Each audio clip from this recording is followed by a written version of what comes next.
হৃদয় বিনয় বিচ্ছেদের সুর।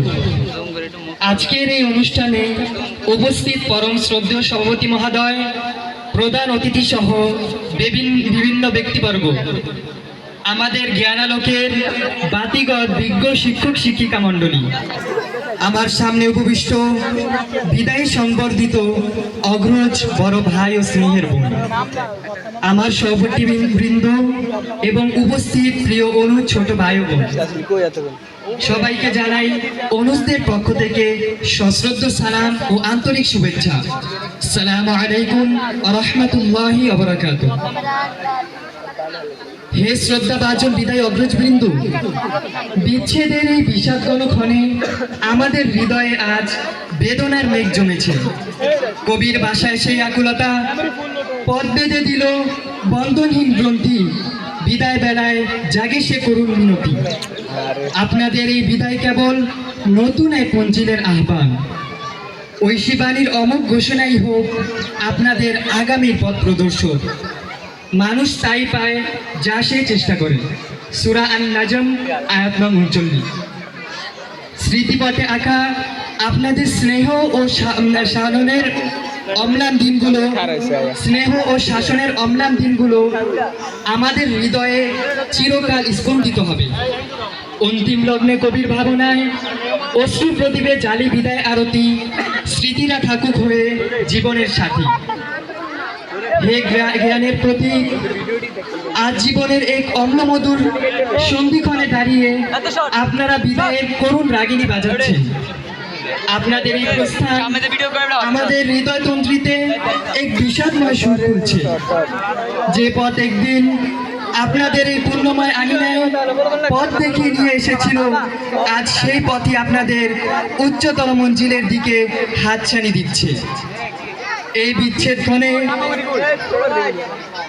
কবিগুরুর এই অমোঘ সত্যটি যেন বারবার মনে পড়ছে। যেতে নাহি দিব হয়, তবু যেতে দিতে হয়, তবু চলে যায়। হে আলোকিত পথের অভিযাত্রী, কুরআনের অমীয় বাণীতে আল্লাহ সুবহানাহু ওয়া তাআলা জ্ঞানীদের উচ্চ মর্যাদা দান করেছেন। কালামুল্লাহ শরীফের ভাষায়, তোমাদের মধ্যে যারা ঈমান এনেছে এবং যাদের জ্ঞান দান করা হয়েছে, আল্লাহ তাদের মর্যাদা উচ্চ করে দিবেন। সূরা আল মুজাদালা আয়াত নং 11। আপনারা সেই মর্যাদাপূর্ণ পথের যাত্রী। এই মাদ্রাসার প্রতিটি ধূলিকণায় আপনাদের পবিত্র পদচিহ্ন অঙ্কিত হয়ে আছে। আপনাদের স্নেহ, মায়া আর শাসনের নিবিড় বন্ধনে আমরা যে একাত্ম হয়েছিলাম, আজ তা ছিন্ন করে আপনারা অজানার সন্ধানে পাড়ি জমাচ্ছেন। আপনাদের এই শূন্যতা আমাদের হৃদয়ে এক গভীর ক্ষত তৈরি করছে। হে আমাদের পথ প্রদর্শক, আপনারা ছিলেন আমাদের অনুপ্রেরণার বাতিঘর। প্রিয় শিক্ষকদের প্রতি আপনাদের অবিচল শ্রদ্ধা আর প্রাতিষ্ঠানিক শৃঙ্খলার যে অনুপম আদর্শ আপনারা স্থাপন করেছেন, তা আমাদের আগামী পাথেয় হয়ে থাকবে। আমাদের প্রিয় নবী সাল্লাল্লাহু আলাইহি সাল্লামের সেই পবিত্র হাদিসের নূর যেন আপনাদের জীবনের ধ্রুবতারা হয়, যেখানে তিনি বলেছেন, যে ব্যক্তি জ্ঞান অন্বেষণের কোনো পথ অবলম্বন করে, আল্লাহ তার জান্নাতের পথ সুগম করে দেন। সহিহ মুসলিম। হে প্রীতিভাজন সতীর্থবৃন্দ, সহস্র স্মৃতির মিছিলে আমরা ছিলাম একই হৃদস্পন্দনে আবদ্ধ। এই আঙ্গিনায় পথ চলতে গিয়ে হয়তো কোনো অসংলগ্ন আচরণে আমরা আপনাদের হৃদয় ব্যথা দিয়েছি। পুণ্যময় হাদিসের ভাষায়, এক মুমিন অন্য মুমিনের জন্য আয়না স্বরূপ, অথবা নবীজি সাল্লাল্লাহু আলাইহি সাল্লামের সেই অমীয় বাণী, মুমিনগণ পরস্পরের প্রতি মায়া মমতা ও দয়া অনুগ্রহের ক্ষেত্রে একটি দেহের মতো। সহিহ বুখারী। সেই ভ্রাতৃত্বের দাবি নিয়ে আজ আমাদের স্বনির্বন্ধ মিনতি, আমাদের অনিচ্ছাকৃত ভুলগুলোকে আপনারা ক্ষমা ও উদারতার চাদরে আবৃত করবেন। আপনাদের উচ্চতর শিক্ষা জীবনের প্রতিটি ধাপ যেন সফলতার আলোয় উদ্ভাসিত হয়। হে আগামীর কর্ণধার, বিদায় মানে শেষ নয়, বরং এক নতুন দিগন্তের উন্মোচন। কবির ভাষায় সে আশাবাদ ব্যক্ত করছি, গাহি তাহাদের গান, ধরণীর পথে যাহারা চলেছে আলোক করিয়া দান। পরিশেষে মহান রব্বুল আলামিনের দরবারে ফরিয়াদ জানাই, আপনাদের শিক্ষা জীবন হোক সার্থক, কর্মজীবন হোক দীপ্তিময় এবং পরকাল হোক নাজাতের ওসিলা। আপনারা যেন দেশ, জাতি ও ইসলামের সুযোগ্য খাদেম হিসেবে বিশ্বমঞ্চে মাথা উঁচু করে দাঁড়াতে পারেন। আপনাদেরই শুভাকাঙ্ক্ষী অধ্যয়নরত ছাত্রছাত্রী বৃন্দ, জয়া হাজি তোফাইলিয়া দাখিল মাদ্রাসা। সালাম।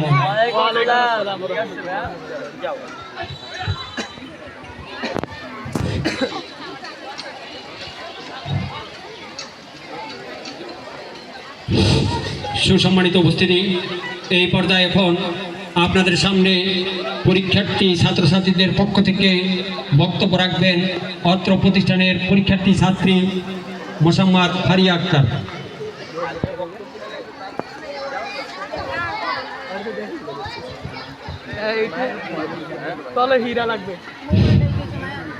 বিসমিল্লাহির রহমানির রহিম।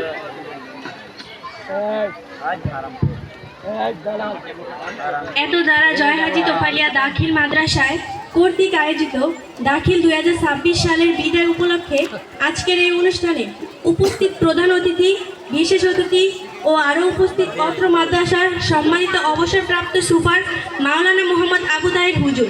আরও উপস্থিত আছেন অত্র মাদ্রাসার সম্মানিত শিক্ষকবৃন্দ ও শিক্ষার্থীবৃন্দ। সকলকে আমার আন্তরিক সালাম। আসসালামু আলাইকুম।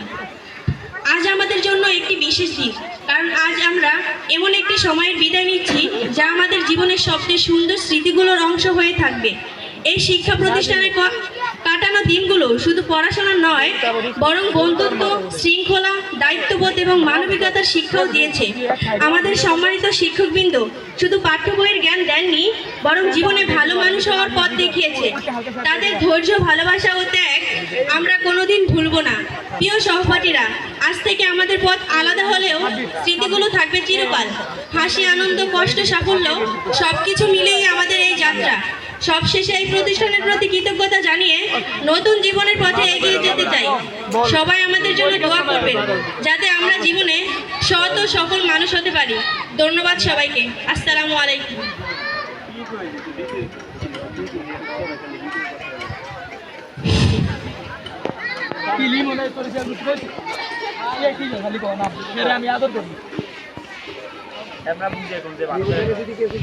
সুসম্মানিত উপস্থিতি, এই পর্যায়ে এখন আপনাদের সামনে অধ্যয়নরত ছাত্রছাত্রীদের পক্ষ থেকে বক্তব্য রাখবেন অত্র প্রতিষ্ঠানের 10ম শ্রেণীর ছাত্রী মোসাম্মদ সুমাইয়া।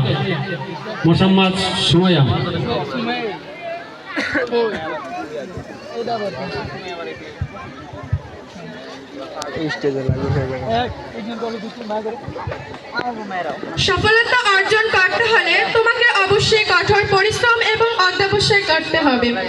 দরজায় নেমেছে করা, মনে চলেছে মহড়া, দিতে হবে সম্ভাষণ।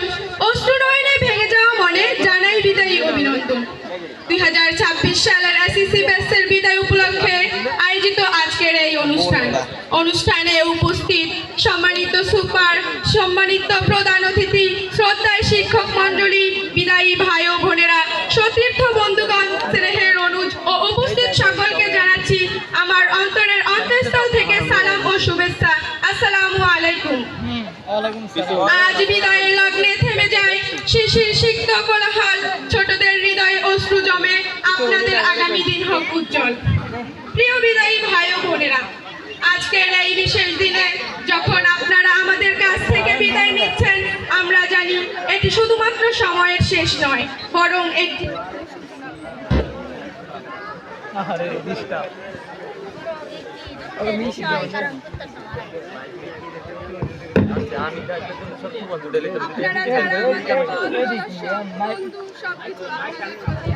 শ্রদ্ধা, কৃতজ্ঞতা ও ভালোবাসা আজ সঙ্গী হয়ে এসেছে। অত্যন্ত দুঃখ ও ভারাক্রান্ত মন নিয়ে বলতে হচ্ছে আজ আপনাদের বিদায়। যদিও আমরা মনে করি এটি একটি বিদায়ের আনুষ্ঠানিকতা মাত্র, কারণ মন থেকে হয়তো চিরতরে বিদায় দেওয়া কখনোই সম্ভব নয়। দীর্ঘদিন ধরে আমরা এখানে একসাথে পড়েছি, আমরা এখানে ভাই বোনদের মতো ছিলাম। আপনাদের অনুসরণ করে আমরা এগিয়ে গিয়েছি, আপনাদের নিকট আমরা অনেক কিছু শিখেছি। এজন্য আমরা আপনাদের কাছে চিরকৃতজ্ঞ। কিন্তু ইচ্ছে না থাকা সত্ত্বেও আজ অত্র প্রতিষ্ঠান থেকে আপনাদেরকে বিদায় দিতে হচ্ছে। এই বিদায় শব্দটি উচ্চারণ করতেই হৃদয় তোলপাড় করে উঠেছে বারবার। আপনাদের স্নেহের ছায়ায় দীর্ঘদিন এই আঙ্গিনায় কাটিয়েছি একসাথে। যখনই ভাবছি আপনাদেরকে বিদায় দিতে হবে, তখনই এই মনটা যেন ভেঙে টুকরো টুকরো হয়ে যাচ্ছে। তাই তো কবির ভাষায় বলতে ইচ্ছে হয়, যেতে নাহি দেব হয়, তবু যেতে দিতে হয়, তবু চলে যায়। আজ শিক্ষা জীবনের একটি অধ্যায় সমাপ্ত করে পরের আরেকটি অধ্যায়ে পা রাখার উদ্দেশ্যে আপনারা বিদায় নিচ্ছেন। আপনাদের জন্য আমরা অনেক দোয়া করি, আপনারা যেন সাফল্যের স্বর্ণ শিখরে পদার্পণ করতে পারেন। আপনারা যেন ভবিষ্যতে শিক্ষা জীবনে আরো উন্নতি করে দেশ ও জাতি গঠনে ভূমিকা রাখতে পারেন। আপনাদের চলা পথ ধরে আমরাও এগিয়ে যেতে চাই। আমাদের কোনো আচরণে আপনারা যদি কোনো কষ্ট পেয়ে থাকেন বা আমরা যদি ছোট কিংবা বড় কোনো ভুল করে থাকি, তাহলে আমাদেরকে ক্ষমা করবেন। এই বিদায়ী মুহূর্তে আর বেশি কিছু বলতে চাই না। এই প্রতিষ্ঠানের সকল ছাত্রছাত্রী এবং উপস্থিত সকলের পক্ষ থেকে আপনাদের উজ্জ্বল ভবিষ্যৎ এবং দীর্ঘায়ু কামনা করে আমি আমার বক্তব্য এখানে শেষ করছি। আসসালামু আলাইকুম। ওয়ালাইকুম আসসালাম। সুসম্মানিত উপস্থিতি, এই পর্যায়ে এখন আপনাদের সামনে উপস্থিত মেহমানদের পক্ষ থেকে সংক্ষিপ্ত আলোচনা করবেন আপনাদের এই সুপরিচিত অত্র এলাকারই সন্তান জনাব ডাক্তার মোহাম্মদ জাকির হোসেন। মোহাম্মদ জাকির হোসেন ভাইকে সংক্ষিপ্ত কিছু আলোচনা করার জন্য অনুরোধ করছি। আসসালামু আলাইকুম। জয়া হাজি তোফাইলিয়া দাখিল মাদ্রাসার বার্ষিক ক্রীড়া ও সাংস্কৃতিক অনুষ্ঠানের আজকের আলোচনা সভায় উপস্থিত আছেন আজকের সম্মানিত সভাপতি, অত্র এলাকারই কৃতি সন্তান, ৮ নম্বর ওয়ার্ডের সাবেক মেম্বার জনাব আবুল কালাম সাহেব। আরও উপস্থিত আছেন গঙ্গাপুর ইউনিয়নের কৃতি সন্তান, বাংলাদেশ জাতীয়তাবাদী দল বিএনপির গঙ্গাপুর ইউনিয়নের সম্মানিত সাধারণ সম্পাদক মাইনুদ্দিন কাজী সাহেব। আরও উপস্থিত আছেন অত্র মাদ্রাসার সাবেক সুপার জনাব আবু তায়ের সাহেব। উপস্থিত আছেন অত্র প্রতিষ্ঠান শিক্ষকবৃন্দ, উপস্থিত আছেন সম্মানিত অত্র মাদ্রাসার অত্র এলাকার গার্ডিয়ানগণ। সম্মানিত অতিথি, আমি অত্যন্ত গর্বিত আমার এই অত্র এলাকায় এই প্রতিষ্ঠানটার জন্য যিনি চিন্তা চেতনা করেছেন, তার জন্য ওনার চিন্তার কারণে আজকে আমার হয়তো এই জায়গায় কথা বলার সুযোগ হয়েছে। এই প্রতিষ্ঠানটার জন্য এই অত্র এলাকারই কৃতি সন্তান, সাবেক সফল মেম্বার আলাস তোফায়েল আহমেদ সাহেব, যার জন্য এই অত্র এলাকারই আমাদের বোরহানউদ্দিন থানার ভিতরে আমাদের এই অত্র ইউনিয়নটা কিন্তু একটা নদী থেকে এলাকা। আমাদের এখান থেকেই আমাদের যারা বাবা চাচা আছে তারা কিন্তু অনেক দূরে যায়, যারা লেখাপড়া করছে, অনেক কষ্ট করে লেখাপড়া করছে। আমরা কিন্তু এখন ওই ভদ্রলোকের কারণেই কিন্তু এই প্রতিষ্ঠানটা ওনার চিন্তা চেতনার কারণে এখানে হয়েছে।